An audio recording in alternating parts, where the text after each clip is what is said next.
जय भारत। जिस घर में ईश्वर की उपासना नहीं होता है उस घर में ना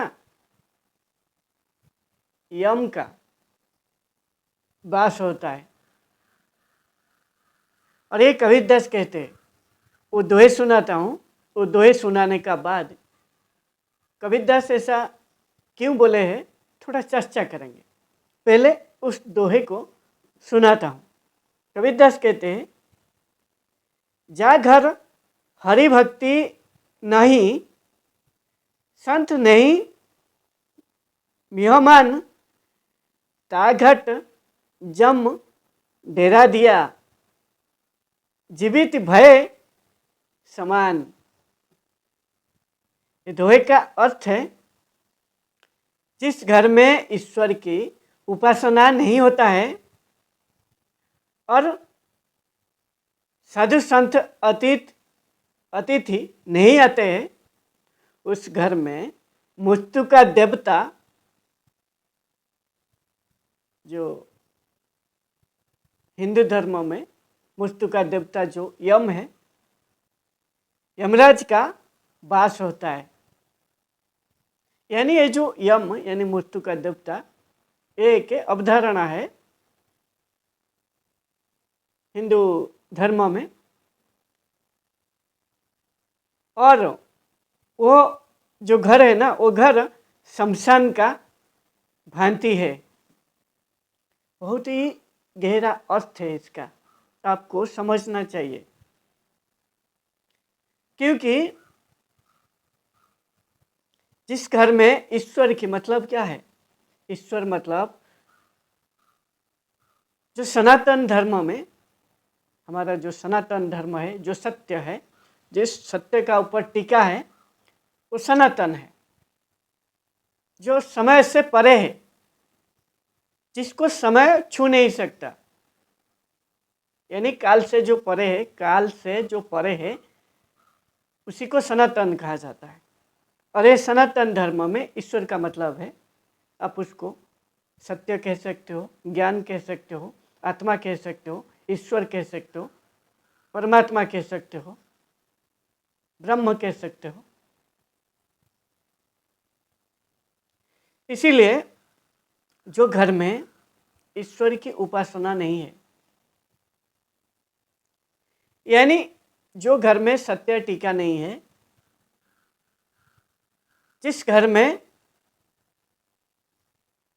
सत्य का ऊपर जो घर टीका नहीं है, जो घर में असत्य ऊपर टीका है, यानी असत्य का ऊपर उस घर में बातचीत हो रहा है, सभी जो कार्यकलाप है सभी ना असत्य का ऊपर टीका है। जो सत्य को छोड़ चुका है, जो घर में जो भी आदमी रहते हैं, हम सभी आध्यात्मिक भाषा में आपको दिखाई दे रहा है, हम शरीर है। और हम ये जो शरीर जब तक हम सोच रहे हैं, यही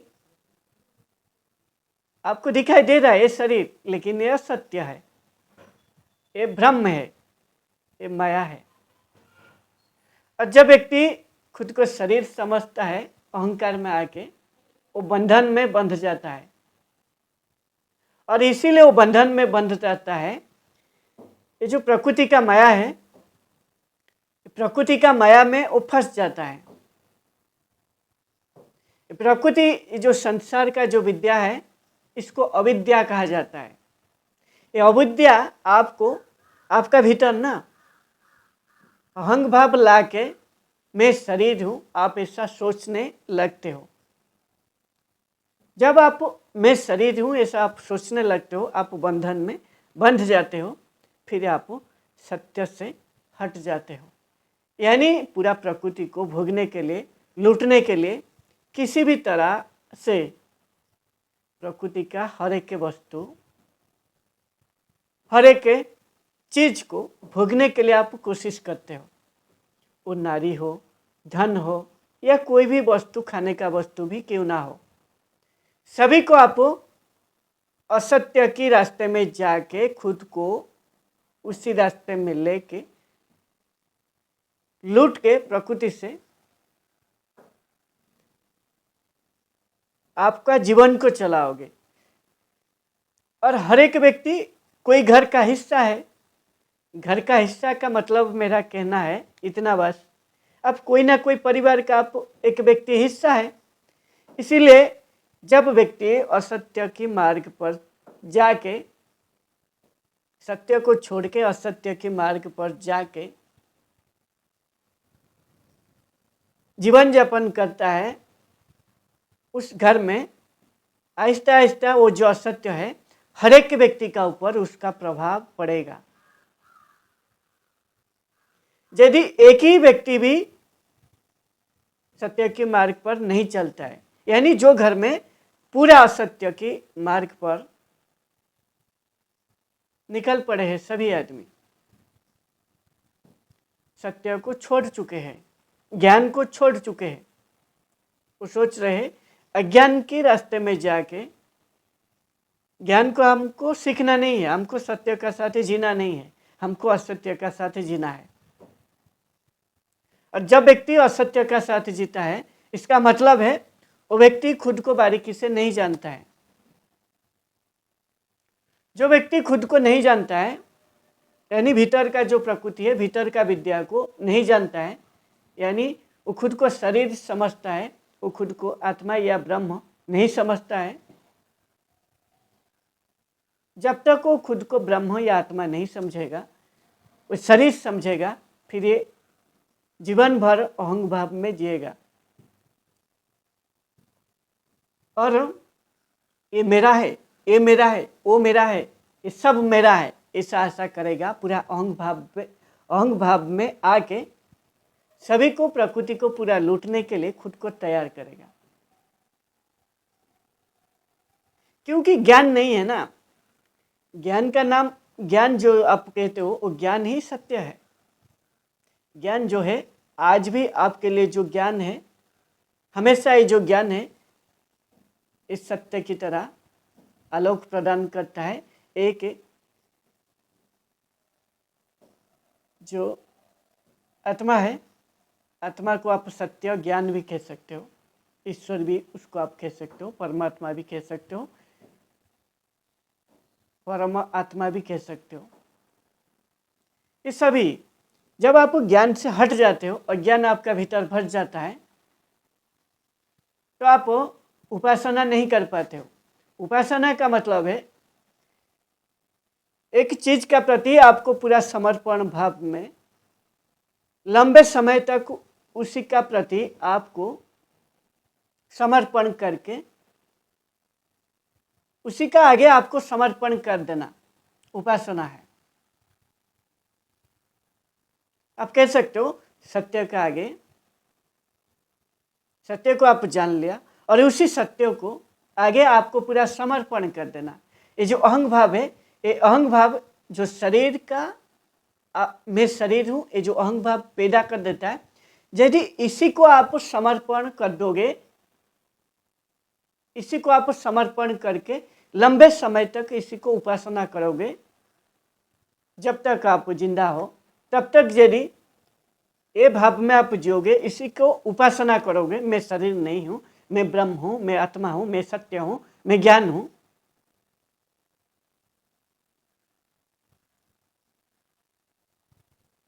जो ब्रह्म, जो आत्मा, जो सत्य, जो ज्ञान है, उसका कभी अंत नहीं होता है। मैं वही हूँ, मैं शरीर नहीं हूँ।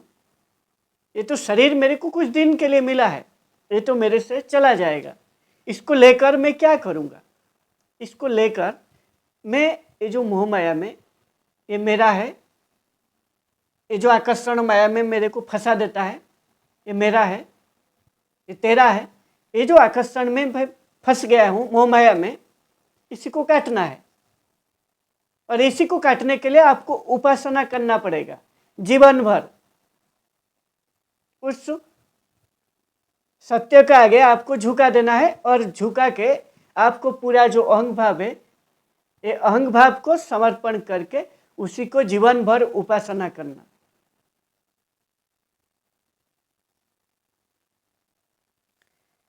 इसीलिए जो घर में व्यक्ति अहंग भाव में जीता है,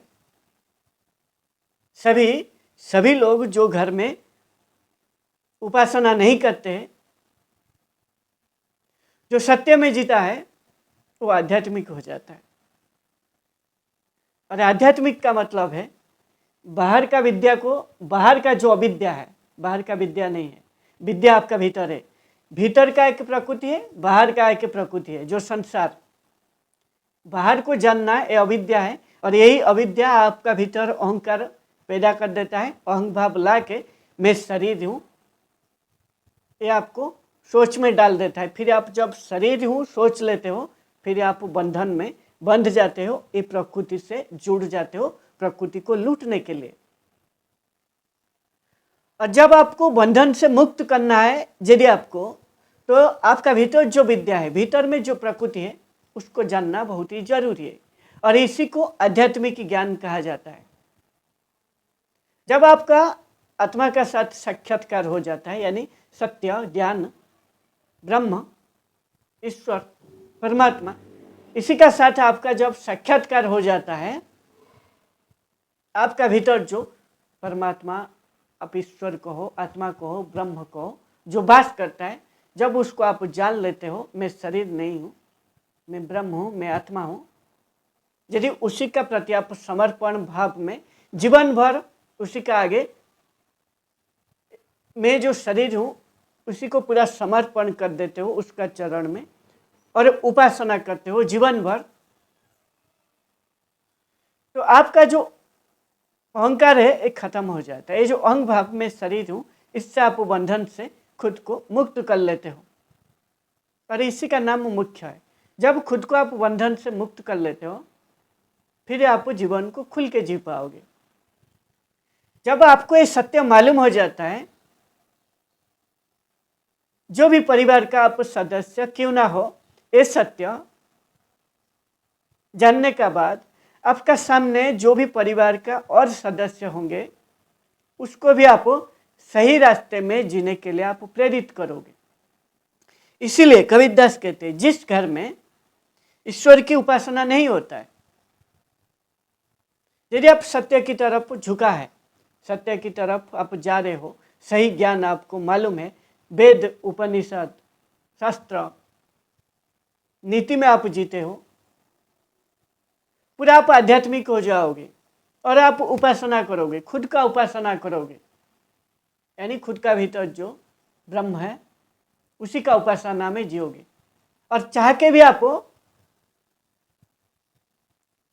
दूसरे का प्रति आपका हिंसा नहीं आएगा, दूसरे का प्रति आपका क्रोध नहीं आएगा, बारीकी से आप चीज़ को समझ पाओगे, बारीकी से आप दूसरे का प्रति आपका प्रेम जो भाव है वो पैदा होगा आपका भीतर में। यहाँ पे आपका करुणा पैदा होगा, और जब व्यक्ति का भीतर करुणा पैदा होता है, वो सभी को एक दृष्टि में देखता है, सभी का प्रति उसका जो प्रेम, जो नज़र है, वो नज़र खुल जाता है। जब आपका भीतर प्रेम सभी को देखते हो, करुणा उदय होता है, आत्मा को जान लेते हो, तब आप सत्य के रास्ते में आप चलते हो, और आपका जीवन एक उपासना हो जाता है।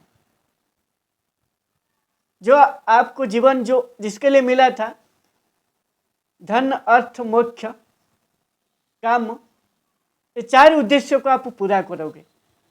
और जब आपको ये चार उद्देश्य को पूरा करोगे, तब आपका जीवन का जो अनंत संभावना है, उस अनंत संभावना को लेकर आप जी पाओगे और एक खुला जीवन जियोगे, और प्रकृति का साथ आप साक्षी हो जाओगे। साक्षी होने से आपका कोई मोह माया में आप फंसोगे नहीं। आपका सामने जितना भी आकर्षण आ जाए, कोई भी प्रकृति का भोगने का विषय आए या कोई भी विषय आए, कोई भी वस्तु आए, आप उसका प्रति आपका कोई मन में आकर्षण पैदा नहीं करेगा, मोह माया नहीं पैदा करेगा आपका मन। आपका भीतर जो अंतःकरण चतुष्टय, मन, बुद्धि, चित्त, अहंकार, ये जो चार है, ये चार बहुत ही इम्पोर्टेंट है। ये आपको दिखाई नहीं देता है, ये अदृश्य है। आप ये चार को भी आप कह सकते हो, ये जो इंद्रिय भी कह सकते हो। ये चार आपका जीवन में बहुत भूमिका निभाते हैं।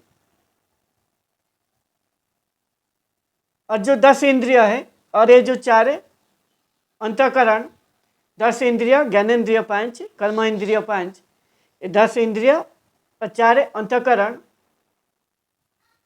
ये 14 में जब आप जियोगे, जब आप खुद को ब्रह्म और आत्मा मानोगे, सत्य की तरफ आप झुकोगे, सत्य की तरफ आप लेके जाओगे, ज्ञान की तरफ आप लेके जाओगे और सत्य का आप पुजारी हो जाओगे, सत्य को आप उपासना करोगे, तब जाके आप जागृत अवस्था में जियोगे। और जागृत अवस्था में आप हमेशा जियोगे। और ये जो जागृत अवस्था में आप हमेशा जियोगे, आप जो भी टाइम में, जो भी जगह में, जो भी काम करोगे, जो भी समय में, यानी उचित समय पर, उचित जगह में उचित काम करोगे, और इसी को नीति कहा जाता है। और आप जब नीति में जियोगे, नीति में काम करोगे और सत्य में जियोगे, ब्रह्म में जियोगे, फिर आपका जीवन उपासना हो जाएगा। और जो व्यक्ति घर में, जो भी परिवार में ऐसा उपासना करता है, वो कर्तव्य पूरा उसका जीवन भर करता है, क्योंकि हर एक परिस्थिति में जो भी उसका सामने काम आएगा, उसी को वो कर्तव्य समझकर भगवान राम की जैसा करेगा और फिर उस काम को बारीकी से करेगा। और जब एक काम को बारीकी से करेगा, हर एक समय को सही से व्यवहार करेगा, उसका जीवन एक उपासना हो जाएगा और यही एक परिवार का स्तंभ होगा। और वो व्यक्ति परिवार का हर एक व्यक्ति को कर्तव्य कैसे करना है वो प्रेरणा प्रदान करेगा। और यही कबीरदास कहते, जिस घर में भी उपासना नहीं होता है ना ईश्वर की, वो घर में ना यम यानी मृत्यु लोक वास करता है, मृत्यु वास करता है। मृत्यु इसीलिए वास करेगा, यदि आपको खुद को नहीं जानते हो, आप शरीर में जियोगे तो आपको जितना भी मिल जाए, आप कभी जीवन में सुख में नहीं रहोगे। असल में जो सुख दुख है ये एक पूरा चक्र है, और ये चक्र आपका जीवन भर चलता है। और ये जो सुख दुख, कोई भी चीज का प्रति कि जब आपका रुचि हो जाता है, उसको पाने की आपका रुचि यदि आ जाता है, जब वो मिल जाता है, उसी को आप सुख कहते हो। जब उसको पाने की आप रुचि बढ़ जाता है, यदि वो रुचि आपको नहीं मिलता है, यदि वो रुचि मिलने का बाद भी यदि आपको अरुचि पैदा करता है, उसी को आप दुख कहते हो। ऐसा कोई चीज है ना, जो चीज आपको पाने का बाद भी आपको और दुख मिलता है। यदि आपका एक औकात नहीं है कोई भी चीज व्यवहार करने के लिए, यदि आपका औकात नहीं है, दूसरे को देख के एक कार आप खरीद लिया, आपका यदि औकात नहीं है, उस कार को कुछ दिन को चलाने का बाद उस कार का प्रति आपका अरुचि हो जाएगा, क्योंकि उस जो कार को आप खरीदा है दूसरे को देख के, दूसरे को प्रभावित करने के लिए आप खरीदा है, लेकिन आपका जीवन में उसका कोई ज़रूरत नहीं है। आपका व्यक्तिगत हिसाब से, आपका व्यक्तित्व हिसाब से, आपका लाइफस्टाइल का हिसाब से, आपका जीवन शैली का हिसाब से आपके लिए वो ज़रूरत नहीं था। इसीलिए कुछ टाइम का बाद शुरू में आपको बहुत ही अच्छा लगेगा, जब कुछ टाइम बीत जाएगा आपको दुख देगा, क्योंकि उसका मेंटेनेंस के लिए, उसका रख रखाव के लिए, उसके लिए जो धन चाहिए वो आप जुगाड़ नहीं कर पाओगे, और यही आपको दुख पैदा करेगा। इसलिए जो सुख दुख है, जो व्यक्ति खुद को नहीं जानता है वो प्रकृति में फंस जाएगा। ये जो सुख दुख चक्र में हर एक चीज को भोगने के लिए वो कोशिश करेगा, क्योंकि ये जो शरीर में आप जब जियोगे, शरीर को आप कष्ट नहीं देना चाहोगे। ये जो ज्ञानेन्द्रिय है, जो ये चर्म है, इसी को आप, इसको सुख देने के लिए आप कोशिश करोगे, फिर आपका खेल खत्म, आप सुख दुख में फंस जाओगे और ये पूरा जीवन भर चक्र चलेगा। जब तक आपको ज्ञान प्राप्त नहीं होता है। आपको एक सही गुरु का साथ में, गुरु का चरण में खुद को समर्पण करके बारीकी से आपको ज्ञान नहीं मिलता है, तब तक आप फंस जाओगे। और यही समाज में ज़्यादा से ज़्यादा लोग जो है यही चक्र में फंस जाते हैं, ये जो सुख दुख चक्र में। और इसको आपको मुक्ति होने से एक ही रास्ता है, आध्यात्मिक। आध्यात्मिक से आपको खुद को मुक्त कर पाओगे। और आध्यात्मिक ये जो सुख दुख चक्र से आपको, जिसके लिए आप बेचैन हो, उसको हटाएगा। पहले वो गुरु हटाएगा, फिर आप कैसे खुद का भीतर चैन लाओगे, यानी खुशी लाओगे, उसी का ऊपर आपको बताया जाएगा। फिर आप बारीकी से आपका जीवन को सही ट्रैक में लाने के लिए वो गुरु आपको प्रयास करेगा। और आपको ये जो प्रकृति का विद्या है और भीतर का जो प्रकृति का विद्या है, ये दोनों विद्या को सिखाएगा। बाहर का विद्या अविद्या को सिखाएगा, भीतर का प्रकृति को विद्या कहा जाता है। ये दोनों विद्या अविद्या, बाहर का, दोनों विद्या को सिखा के आपको सत्य यानी आत्मा यानी ब्रह्म में आपको स्थापित करेगा। फिर जब आप ब्रह्म में स्थापित हो जाओगे, शरीर को छोड़ के ब्रह्म में जियोगे, फिर आप ये जो सुख दुख चक्र से मुक्त हो जाओगे। और यही कबीरदास कहते हैं, जो घर में उपासना नहीं होता है, यानी एक भी व्यक्ति यदि आध्यात्मिक ज्ञान नहीं है, सत्य की राह में नहीं जाता है, ज्ञान उसको मालूम नहीं है, तो उस घर में ना मुक्त वास करता है। क्योंकि हमेशा सुख दुख में फंसा रहेगा और जो चीज़ नहीं चाहिए वो भी उसको लाएगा। इसके लिए वो गलत काम करेगा। और गलत काम जब व्यक्ति करता है, कहीं ना कहीं जीवन में वो फंस जाता है। फिर उसका जीवन ना नष्ट हो जाता है और उसका जीवन बर्बाद हो जाता है। कहीं कहीं ऐसा काम में इतना वो फंस जाता है, उसका जीवन भी चला जाता है। इसीलिए मुक्तवास करता है, कबीरदास कहते हैं। क्योंकि गलत काम जब आप एक का बाद एक करोगे, ऐसा एक टाइम आएगा, एक गलत काम आपका जीवन भी ले जाएगा, आपका जीवन भी उस गलत काम में चला जाएगा, आपको मालूम भी नहीं पड़ेगा। इसीलिए कबीरदास कहते हैं आपको उपासना करना है जीवन भर। जब आपको ज्ञान मिल जाता है, मैं ब्रह्म हूँ, मैं आत्मा हूँ, ये ज्ञान जब आपको मिल जाता है, आपको ज्ञान या सत्य, जब आपको सत्य का साथ आपका मुलाकात हो जाता है, सत्य क्या है आप जब जान जाते हो, तब आपको ना पूरा उपासना करना है। आपका ये जो शरीर को छोड़ के आप ब्रह्म या आत्मा में जीना है, यानी सत्य या ज्ञान में आपको जीना है। और ये जब आप खुद को समर्पण कर दोगे ज्ञान और सत्य की तरफ, आपको जीवन को खपा दोगे और जीवन उसी में लगाओगे और जीवन को सत्य और ज्ञान में समर्पण कर दोगे पूरा भक्ति भाव में, तब आप ये जो उपासना होगा, और ये पूरा आपको जीवन भर फिर करना है। और यही करके आपका जीवन को आप बेहतर कर पाओगे जब आप उपासना करोगे। और यही कबीरदास समझाते हैं। ऐसा करने से खुद को आप शरीर की भावना से खुद को मुक्त कर लोगे। जब आप उपासना करोगे सत्य का या ज्ञान का, पूरा भक्ति भाव में उपासना करोगे, खुद को पूरा समर्पण कर दोगे। आपका जो अहंग भाव में शरीर को पूरा आप समर्पण कर दोगे, सत्य और ज्ञान की पूरा खुद को समर्पण कर दोगे उन सत्य और ज्ञान की चरण में। फिर आपका जीवन ना उपासना हो जाएगा उस ब्रह्म, परम ब्रह्म, आत्मा, परमात्मा की चरण में। आपका जीवन उपासना हो जाएगा। जब आपका जीवन उपासना हो जाएगा सत्य और ज्ञान के लिए, फिर आप शरीर से मुक्त हो जाओगे और आप, इसी का नाम है मोक्ष, और आप मोक्ष को प्राप्ति करोगे।